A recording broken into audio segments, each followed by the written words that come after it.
श्रीगुरुभ्यो नमः श्री महागणाधिपतये नमः श्री सरस्वत्यै नमः భక్తులారా వ్యాస మహర్షి రచించిన మహాభారత ఇతిహాసం యథాతథంగా చెప్పుకున్నాం. ప్రతి శ్లోకం దాని అర్థం. ఇందులో భాగంగా నిన్నటి వరకు మనం ఆది సభ అరణ్య విరాట ఉద్యోగ భీష్మ ద్రోణ కర్ణ శల్య సౌప్తిక స్త్రీ పర్వాలనే 11 పర్వాలు పూర్తి చేశాం. 18 పర్వాల్లో 12వ శాంతి పర్వంలో 39వ అధ్యాయం వరకు చెప్పుకున్నాం. ఈ రోజున 40వ అధ్యాయం చెప్పుకుందాం. చెప్పుకునే ముందు వ్యాస భగవాను ప్రార్థన చేసుకుందాం. వ్యాసాయ విష్ణు రూపాయ వ్యాస రూపాయ విష్ణవే నమో వై బ్రహ్మనిధయే వాసిష్ఠాయ నమో నమః. నారాయణం నమస్కృత్య నరం చైవ నరోత్తమం దేవీం సరస్వతిం వ్యాసం తతో జయముదీరయేత్. సమర్థ గురు సాయినాథ్ మహారాజ్ కీ జయ. వైశంపాయన ఉవాచ తతః కుంతీసుతో రాజా గతజ్వరః కాంచనే ప్రాంగ్ముఖో హృష్టా న్యషీదత్ పరమాసనే.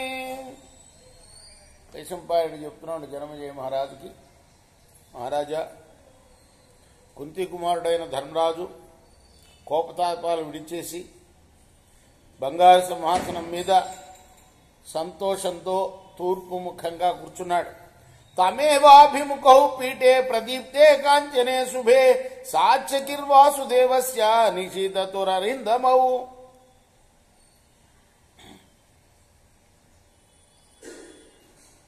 శుభమైన ఓ బంగారు పీఠం మీద శత్రు సంహారకులైన సాత్యకి వాసుదేవులు అతనికి అభిముఖంగా కూర్చున్నారు. మధ్యే కృత్వాదు రాజానాం భీమసేనార్జున ఉభౌ నిషేధతుర్మహాత్మానో శ్లక్ష్ణయోర్మణి పీఠయో.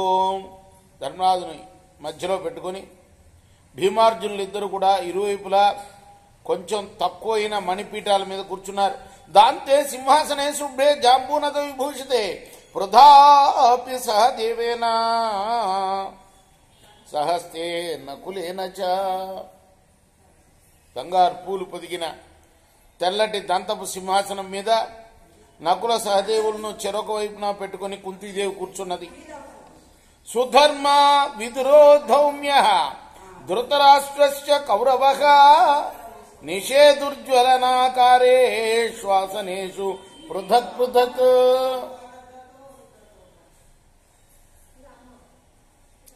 సుధర్ముడు, విదురుడు, ధౌమ్యుడు, ధృతరాష్ట్రుడు ప్రజ్వలించే కాంతులు గల వేరువేరు ఆసనాల మీద కూర్చొని ఉన్నారు.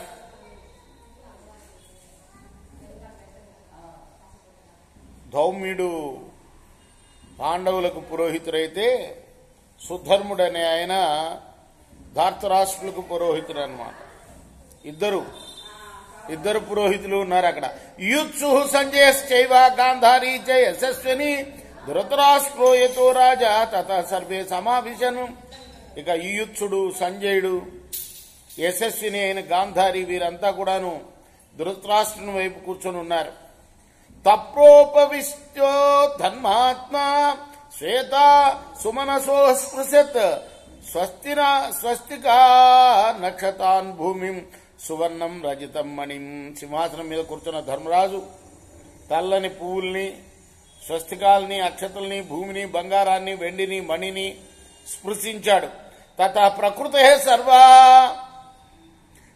పురస్కృత్య పురోహితం దదృశుర్ ధర్మరాజానాం ఆదాయ బహుమంగళం. ఆ తర్వాత ప్రజలంతా కూడా పురోహితుడిని ముందుంచుకొని మంగళప్రదమైన చాలా వస్తువులను తీసుకుని వచ్చి ధర్మరాజును దర్శించుకున్నారు. పృథ్వీంచ సువర్ణంచ రత్నాని వివిధాని చ ఆభిషేచరికం భాండం సర్వసంభార సంవృతం కాంచనోదుంబరాస్తత్ర రాజతా పృథ్వీమయా పూర్ణా కుంభా సుమనసా లాజా బర్ఘీంష ఘోరసం శమీ పిప్పల పాలాశా సమిధో మధుసర్పిషి స్రవ ఔదుంబర శంఖ తథా హేమ విభూషిత.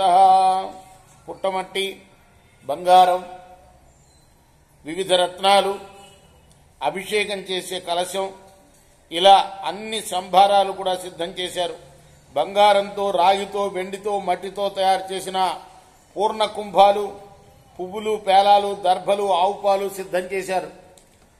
జమ్మి, పిప్పల, మోదుగ, సమిధలు, తేనె, నెయ్యి, మేడికరతో చేసిన శృవము, బంగారం పొదిగిన శంఖాన్ని సిద్ధపరిచారు. దాస్యర్కేణాభ్యమనుజ్ఞాత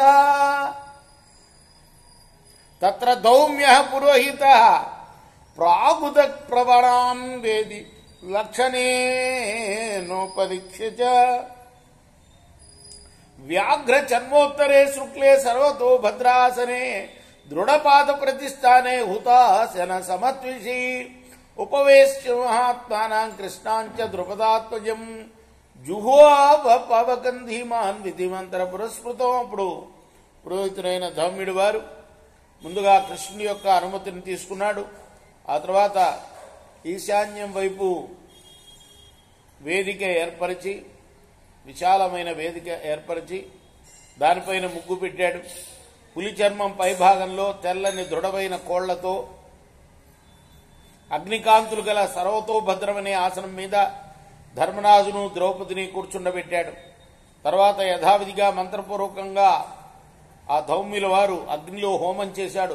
తత ఉద్ధాయ దాశార్ఘ శంఖమాదాయ పూజితం అభ్యసించత్ పతిం పృథ్వ్యాం కుంతీపుత్రమిధిష్ఠిరం ధృతరాష్ట్రస్య రాజర్షి సర్వా ప్రకృతే తదా. తర్వాత కృష్ణుడు లేచి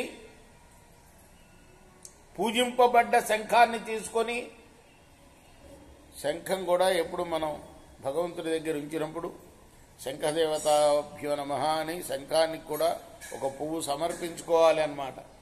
ఇక్కడ కూడా చూడండి, పూజింపబడ్డ శంఖాన్ని తీసుకొని కుంతీపుత్రుడైన ధర్మరాజుని భూమికి రాజుగా అభిషేకించాడు. రాజర్షి అయిన ధృతరాష్ట్రుడు, ప్రజలంతా కూడా ధర్మరాజుని అభిషేకించారు. అనుజ్ఞాతోధ కృష్ణేన భ్రాతృభిః సహ పాండవః పాంచజన్యాభిషిక్తస్య రాజామృతముఖోభూత్. కృష్ణుడి అనుమతితో తమ్ములతో కూడిన ధర్మరాజు పాంచజన్యంతో అభిషిక్తుడై రాజై అమృతముఖుడయ్యాడు. తతో అనువాదయామాసు పడవాడక దుందుభిన్ ధర్మరాజోపి తత్సర్వం ప్రతిజగ్రాహ ధర్మతర. తర్వాత పణవాలు, ఆనకాలు, దుందుభులు మొదలైన వాద్యాలను మ్రోగించారు. దాన్నంతనీ కూడా ధర్మరాజు తన ధర్మంగా స్వీకరించాడు, కర్తవ్యంగా.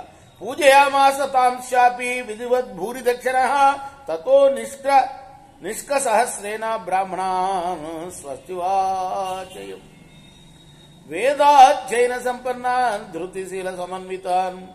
భూరి దక్షిణలతో వారిని అందరినీ కూడాను యథావిధిగా పూజించాడు ధర్మరాజు. వేదాధ్యయన సంపన్నులు, ధైర్య సచ్చీలాలు గల బ్రాహ్మణులచే స్వస్తివచనాలు స్వీకరించి వారిని వేల కొలది నిష్కాలతో సత్కరించాడు. తే ప్రీతా బ్రాహ్మణ రాజాన్ స్వశ్చూచుర్జయమేవ చ హంసా ఇవ చ వర్ధంతః ప్రశంసం సూర్యోధిష్ఠరం. సంతుష్టులైన బ్రాహ్మణులు జయాన్ని, స్వస్తిని చెబుతూ హంసల్లాగా కలనాదాలు చేస్తూ ధర్మరాజును ప్రశంసించారు. యుధిష్ఠిర మహాబాహో దిష్ట్యా జయసి పాండవ దిష్ట్యా స్వధర్మం ప్రాప్తోసి విక్రమేణ మహాద్యుతే. ధర్మరాజా, అదృష్టవశాత్తు నువ్వు జయం పొందావయ్యా. మా భాగ్యవశాత్తు స్వధర్మాన్ని గ్రహించావు, నువ్వు పాలనకు స్వీకరించావు. దిష్ట్యా గాంధీవ ధన్వాచ భీమసేనశ్చ పాండవ త్వంచాపి కుశలే రాజన్ మాద్రీపుత్రో చ పాండవ. మా భాగ్యవశాన భీమార్జునులు, నకుల సహదేవులు, నువ్వు అందరూ కూడా క్షేమంగా తిరిగి వచ్చారు. ముక్తా వీరక్షయా తస్మాత్ సంగ్రామాద్విజ తద్విష క్షిప్రముత్తర కార్యాన్ని కురు సర్వాణి భారత. వీరులందరూ చనిపోయిన ఆ యుద్ధం నుండి మీరు శత్రువుల్ని జయించి విముక్తులయ్యారు.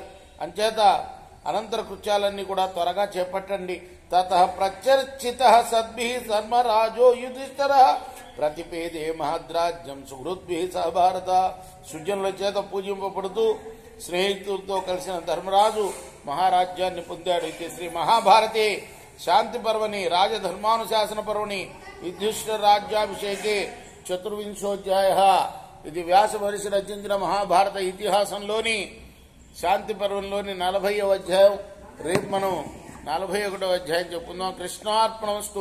స్వస్తి ప్రజాభ్య పరిపాలయంతాం న్యాయేన మార్గేణ మహిమహీష గోబ్రాహ్మణేభ్య శుభమస్తు. నిత్యం లోకాః సమస్తాః సుఖినో భవంతు. కృష్ణార్పణమస్తు. సాయి కృష్ణార్పణ.